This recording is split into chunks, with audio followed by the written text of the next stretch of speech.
चिंटू भाई घास काटकर फूलों में पानी डाल देना। जी मालकिन। आओ पिंकी, मुझे पकड़ के दिखाओ। बस भैया, मैं थक गई। चलो दादाजी के पास जाते हैं और कहानी सुनते हैं। बच्चे दादाजी के पास भागते हुए जाते हैं। दादाजी, दादाजी।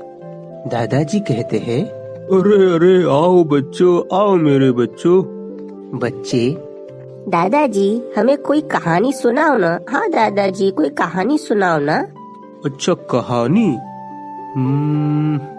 ठीक है बच्चों, तो पहले मुझे ये बताओ कि जानवरों में सबसे ताकतवर जानवर कौन सा होता है? चिंटू बोला। जी शेर। पिंकी बोली। नहीं नहीं दादाजी, हाथी होता है, हाथी। चिंटू बोला। नहीं नहीं दादाजी, शेर होता है, इसीलिए तो उसे जंगल का राजा कहते हैं। ठीक है बच्चों, चलो ये बताओ सबसे चालाक जानवर कौन सा होता है? पिंकी। जी लोमड़ी होती है। दादाजी। हाँ, सही कहा बिटिया, सही कहा। अब बताओ सबसे वफादार जानवर कौन सा होता है? चिंटू हाथ उठाते हुए। जी कुत्ता। सही कहा। और कौन सा जानवर होता है जो वफादारी के लिए जाना जाता है? पिंकी बोली। जी घोड़ा।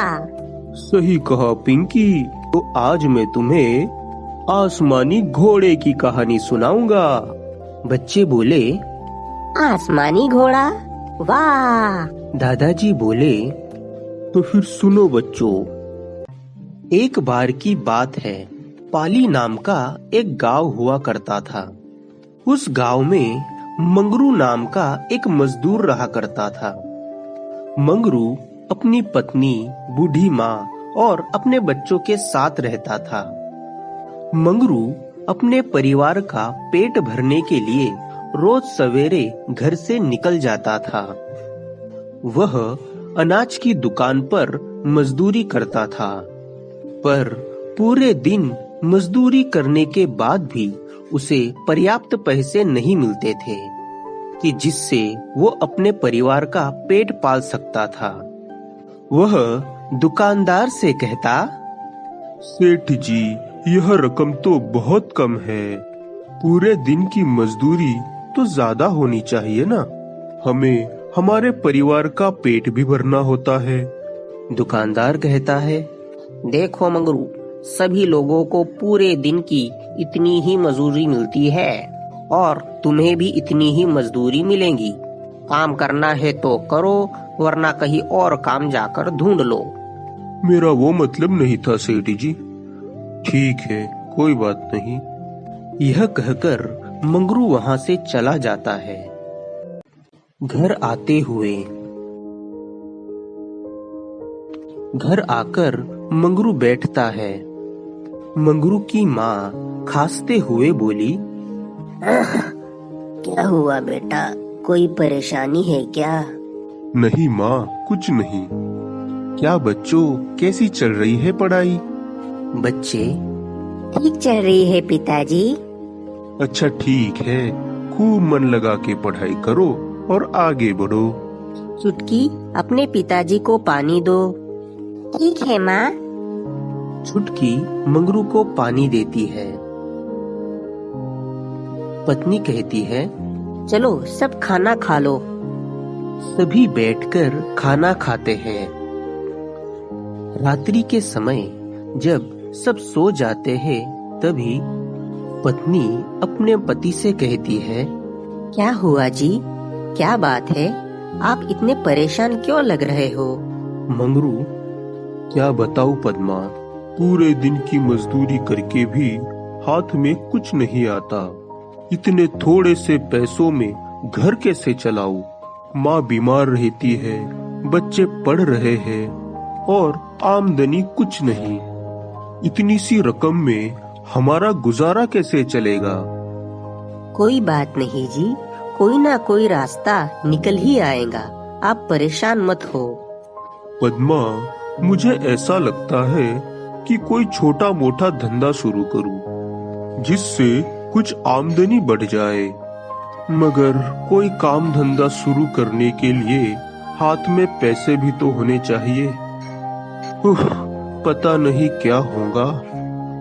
पत्नी बोली, कोई बात नहीं जी, सब ठीक हो जाएगा। कोई ना कोई रास्ता निकल ही आएगा। आप चिंता ना करें, चलो आराम कीजिए। दोनों अंदर चले जाते हैं।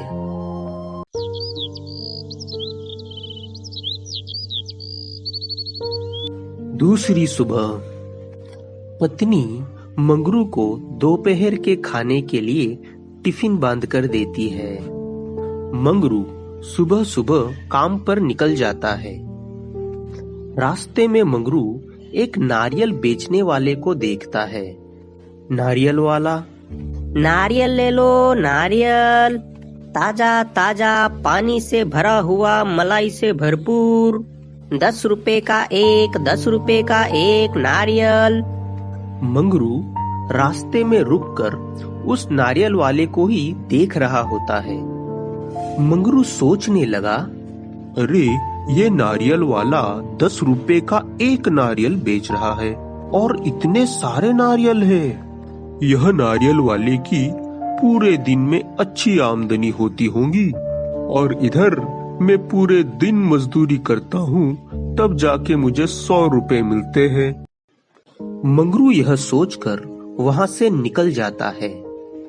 जब मंगरू अपने साथी मित्र के साथ खाना खा रहा होता है, मंगरू हाथ में कौर लिए सोच में डूब जाता है। मंगरू अब भी उस नारियल वाले के बारे में ही सोच रहा होता है। उस नारियल वाले के पास तकरीबन 40 से 50 नारियल थे और वह 10 रुपए का एक बेच रहा था। इस हिसाब से अगर वह पूरे दिन में भी सभी नारियल बेच लेता है तो वह पूरे दिन में 400-500 रुपए तक कमा लेता है। मेरे 4 दिन की आमदनी वह आदमी एक ही दिन में कमा लेता है। मंगरू का साथी मित्र, मंगरू भाई, ए मंगरू भाई। मंगरू, हाँ जी, क्या हुआ? मित्र कहता है, अरे भाई कहाँ खो गए? ये कौर कब से हाथ में लिए बैठे हो? किस सोच में डूबे हो? खाना नहीं खाना है क्या? मंगरू, कुछ नहीं भाई, ऐसे ही सोच में डूबा हुआ था। आते हुए मंगरू को वह नारियल वाला फिर से नजर आता है। मंगरू उसके पास जाता है। अरे भाई रुको रुको रुको रुको। नारियल वाला रुकता है और कहता है, क्या हुआ भाई? नारियल तो खत्म हो गए हैं। मंगरू कहता है, अरे भाई, मुझे नारियल नहीं चाहिए। तो फिर क्या बात है? मुझे यह जानना है कि तुम नारियल कहाँ से लाते हो? अच्छा, नारियल यहाँ से थोड़ी दूर एक नारियल का व्यापारी है, मैं वहीं से नारियल लाता हूँ। अच्छा ठीक है, आपका धन्यवाद भाई। नारियल वाला चला जाता है और मंगरू भी अपनी घर की ओर निकल जाता है।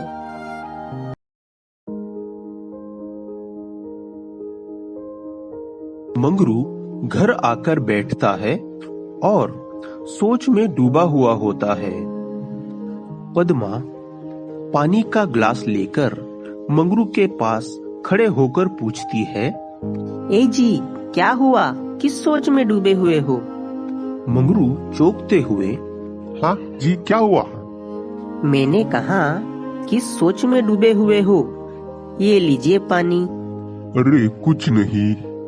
अच्छा, बच्चे कहाँ हैं? दिखाई नहीं दे रहे। जी खेलने गए हैं बाहर। मंगरू कहता है, पद्मा, मुझे तुमसे कुछ बात कहनी है। हाँ जी, कहिए।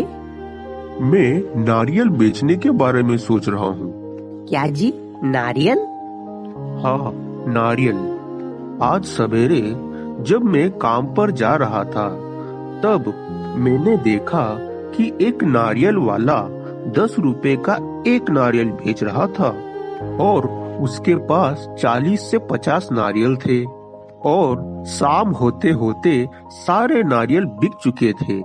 सोचो, अगर मैं भी नारियल बेचूं तो। यहाँ पर पूरे दिन मजदूरी करने के बाद भी सिर्फ 100 रुपए की आमदनी हो पाती है, जिससे घर का गुजारा चलाना भी मुश्किल हो जाता है। ठीक है जी, अगर आपको यह ठीक लगता है तो। अच्छा, तो कल मैं उस व्यापारी के पास जाकर देखता हूँ। अगली सुबह मंगरू कुछ पैसे लेकर उस व्यापारी के पास जाता है। व्यापारी कहता है, हाँ भाई बोलो, क्या बात है? सेठ जी, मुझे कुछ नारियल चाहिए व्यापार के लिए। अच्छा ठीक है, ये ले जाओ। मंगरू उस व्यापारी के पास से कुछ नारियल खरीदता है और उसे बाजार ले जाकर बेचता है। नारियल ले लो, नारियल, ताजे मलाईदार नारियल। नारियल कम होने की वजह से जल्दी बिक गए, लेकिन आमदनी उतनी नहीं हुई जितनी चाहते थे, लेकिन मजदूरी से ठीक थी। इस तरह मंगरू सुबह सुबह नारियल लाकर बेचने लगा और इस तरह उसका गुजारा होने लगा। एक बार मंगरू अपनी पत्नी से कहता है, पद्मा, नारियल से कमाई तो अच्छी होती है, पर नारियल कम होने की वजह से आमदनी भी कम होती है। पत्नी कहती है, काश हमारे पास भी नारियल के पेड़ होते, तो बिना नारियल खरीदे ही अच्छी कमानी होती।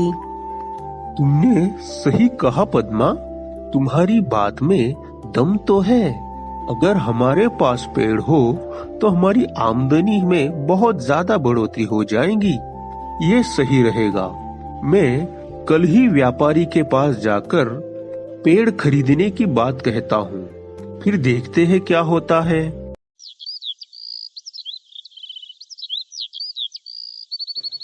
दूसरे दिन मंगरू व्यापारी के पास जाता है और जाकर कहता है, नमस्ते सेठ जी।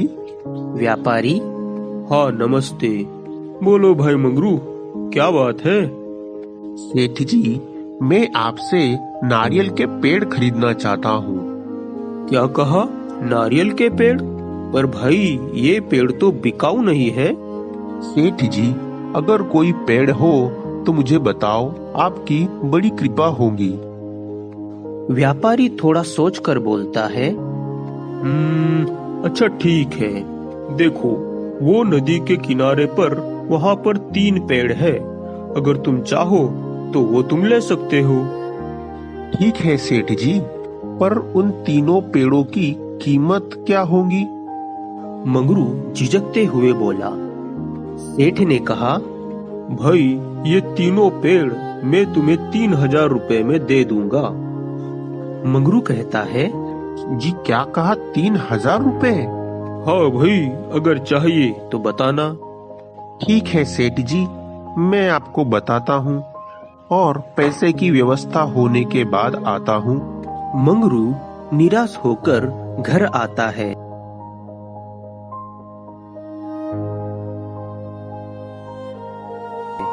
पत्नी, क्या हुआ जी, बहुत निराश लग रहे हो? मंगरू कहता है, मैं सेठ जी के पास गया था, पर वह 3 पेड़ के 3000 रुपए कह रहा है। अब इतने सारे पैसे हम कहाँ से लाए? पत्नी बोली, तो क्या हुआ जी? अरे मैं इतने सारे पैसे कहाँ से लाऊं? पत्नी कहती है, आप 1 मिनट रुको, मैं अभी आती हूँ। पत्नी अलमारी से सोने के कंगन लाकर मंगरू को देती है। मंगरू कहता है, पद्मा, ये कंगन तुम्हारी शादी के हैं, ये मैं कैसे ले सकता हूँ? पद्मा कहती है, जी गहने तो होते ही इसलिए हैं कि मुसीबत में काम आए, और मैं भला इसे कहाँ पहनती हूँ, आप ले जाइए इसे। मंगरू कहता है, पद्मा, मैं बहुत नसीब वाला हूँ कि मुझे तुम्हारे जैसी समझदार पत्नी मिली है। मंगरू कंगन लेकर व्यापारी के पास जाता है और कहता है, सेठ जी, पैसे तो नहीं है पर उतनी ही कीमत के ये कंगन है, ये आप ले लीजिए और मुझे वह पेड़ दे दीजिए। सेठ ही कहता है, ठीक है भाई, लाओ कंगन। व्यापारी कंगन लेता है और पेड़ के कागजात मंगरू को दे देता है। सुबह सुबह मंगरू पेड़ की ओर जाता है और पेड़ पर चढ़ता है। पेड़ पर चढ़कर नारियल तोड़ता है और नारियल ले जाकर बाजार में बेचता है। इस तरह मंगरू की अच्छी कमाई होने लगती है। पवन, मैं तुम्हारे कार्यों से बहुत ही प्रसन्न हुआ हूँ। बताओ तुम्हें क्या चाहिए? प्रभु, मैं धरती पर जाकर धरती के सौंदर्य का आनंद लेना चाहता हूँ। कृपया मुझे धरती पर जाने की अनुमति प्रदान करें। ठीक है पवन, लेकिन तुम्हें सिर्फ 5 दिन की अवधि मिलेगी धरती पर जाने के लिए। उसके बाद तुम कभी भी धरती पर नहीं जा पाओगे। मुझे स्वीकार है प्रभु। ठीक है, तुम जा सकते हो।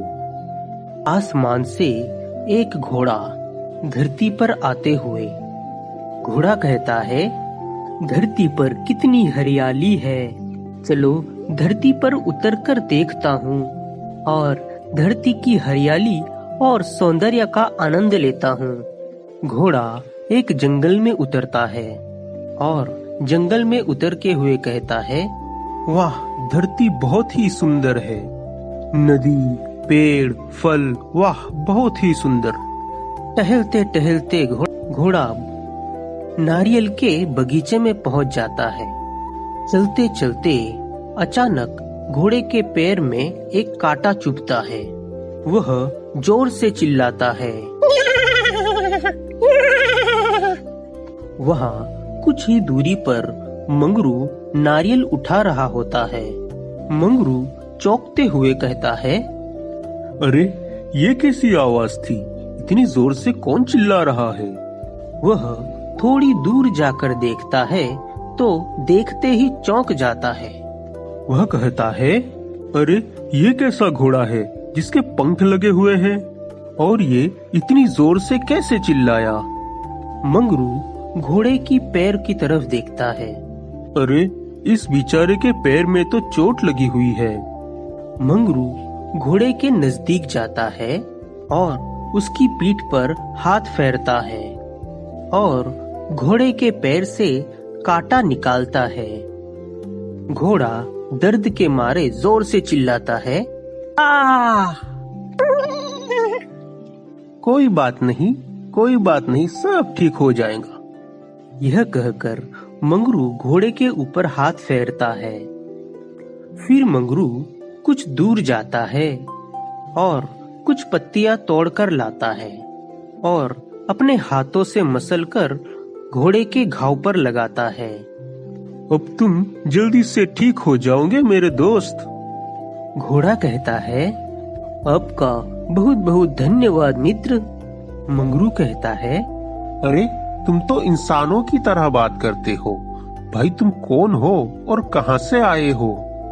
घोड़ा कहता है, मेरा नाम पवन है और मैं आसमान से आया हूँ। ऊपर से धरती के सौंदर्य को देख मुझसे रहा न गया और मैं यह सौंदर्य का आनंद लेने धरती पर आया हूँ। तुम कौन हो मित्र? जी मेरा नाम मंगरू है। यहाँ नजदीक ही मेरे नारियल के 3 पेड़ हैं। मैं रोज वहाँ से नारियल तोड़कर बाजार में बेचता हूँ। घोड़ा कहता है, आपने इस कठिन समय में आज मेरी सहायता की।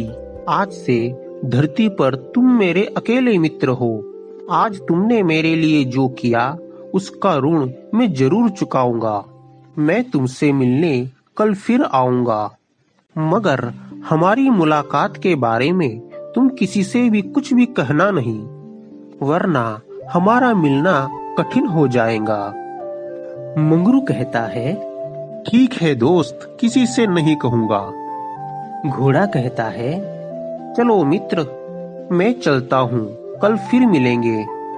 यह कहकर घोड़ा अपने पंख फैलाए आसमान में उड़ जाता है और इधर मंगरू अपने नारियल लेकर घर चला जाता है।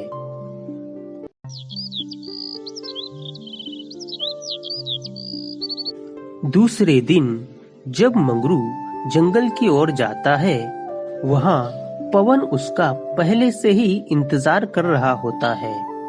मंगरू को देखकर पवन कहता है, अरे तुम आ गए मित्र, मैं कब से तुम्हारी ही प्रतीक्षा कर रहा था। मंगरू, अरे तुम यहाँ, तुम्हारा पैर अब कैसा है? पवन कहता है, अरे वो तो ठीक हो ही जाना था। पवन कहता है, अच्छा, तो मेरी मेहनत बेकार गई। नहीं मित्र, वैसी बात नहीं है। मंगरू, अरे भाई, मैं तो मजाक कर रहा था।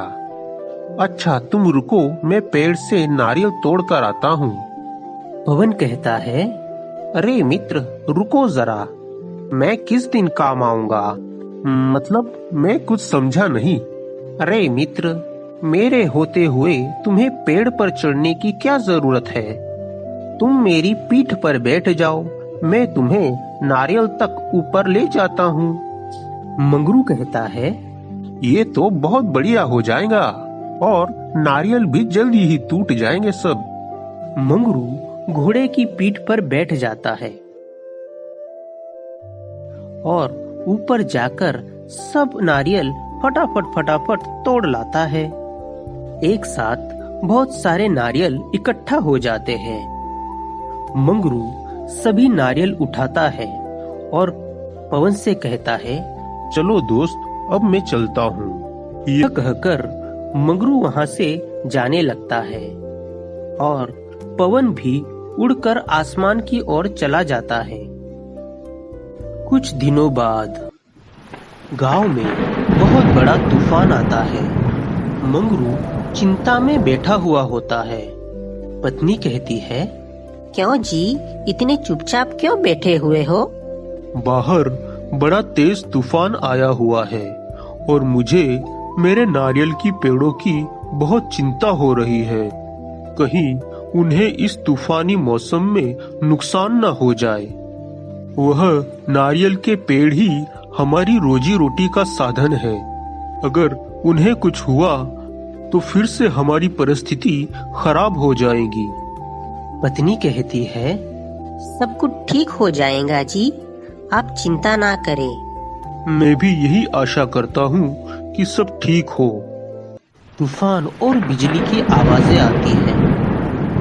दूसरे दिन तूफान की वजह से गांव में सब अस्त व्यस्त हो जाता है। मंगरू अपनी पत्नी से कहता है, पद्मा, मैं जाकर नारियल के पेड़ों को देखकर आता हूँ। ठीक है जी। मंगरू बागीचे के ओर जाता है।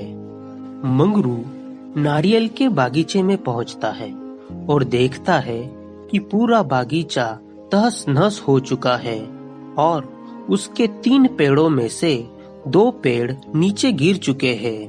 मंगरू दौड़कर पेड़ों की ओर जाता है और वहां जाकर बैठ जाता है और रोने लगता है। अरे मेरे पेड़, ये सब क्या हो गया? अब मैं क्या करूं? मेरी सारी उम्मीदें खत्म हो गई, मैं बर्बाद हो गया। मंगरू विलाप कर ही रहा होता है कि वहां पर पवन आता है। पवन अपने आसपास देखता है तो सारा जंगल और बाग तहस नहस हो चुका होता है। वह कहता है, अरे ये सब क्या हुआ? कल तक तो सब ठीक था। वह मंगरू को देखता है और उसके पास जाता है। मंगरू रोते हुए कहता है, देखो भाई पवन, मेरे पेड़, सब कुछ बर्बाद हो गया। इस तूफान ने मेरी जिंदगी में भी तूफान ला दिया, सब बर्बाद हो गया।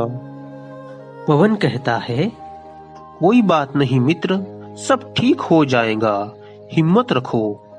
मंगरू कुछ भी बोले बगैर वहां से जाने लगता है। मेरे मित्र का बहुत ज्यादा नुकसान हो गया है, मुझे उसके लिए कुछ करना चाहिए।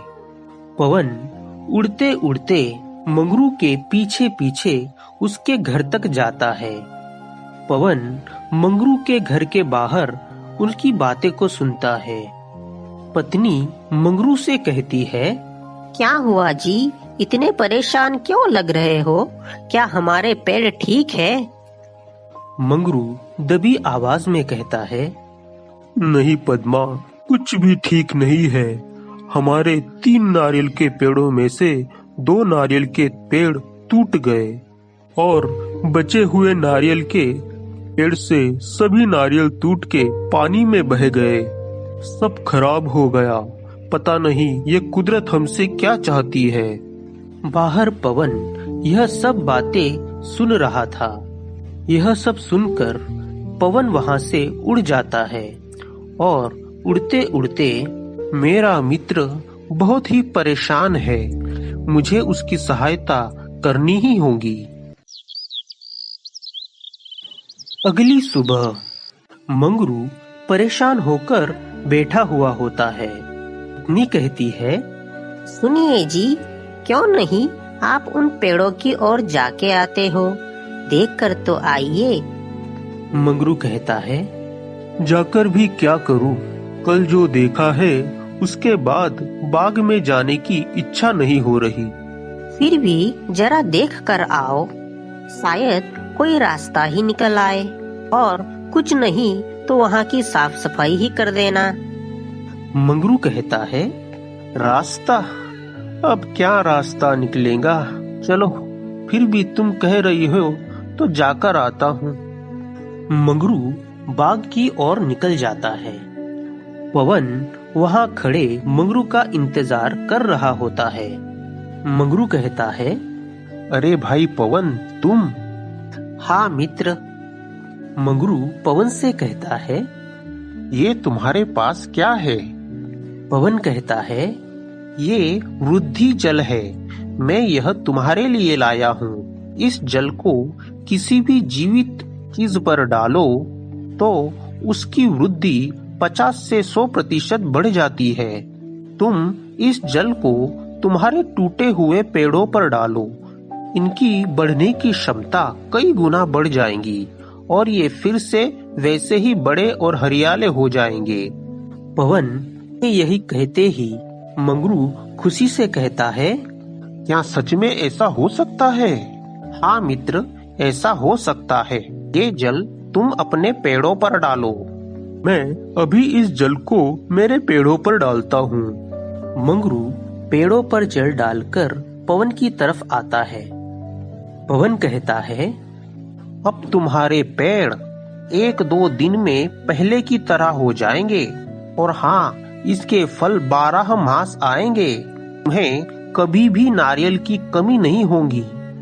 मंगरू यह सब सुन पवन को अपने गले लगा लेता है और कहता है, तुम मेरे सबसे अच्छे और सच्चे मित्र हो। पवन कहता है, तुम भी मेरे सच्चे मित्र हो। इसने बिना किसी स्वार्थ के मेरी सहायता की। अच्छा मित्र, अब मुझे जाना होगा। अब शायद मैं तुमसे फिर कभी ना मिलूं। मंगरू कहता है, कभी ना मिलूं का मतलब क्या हुआ?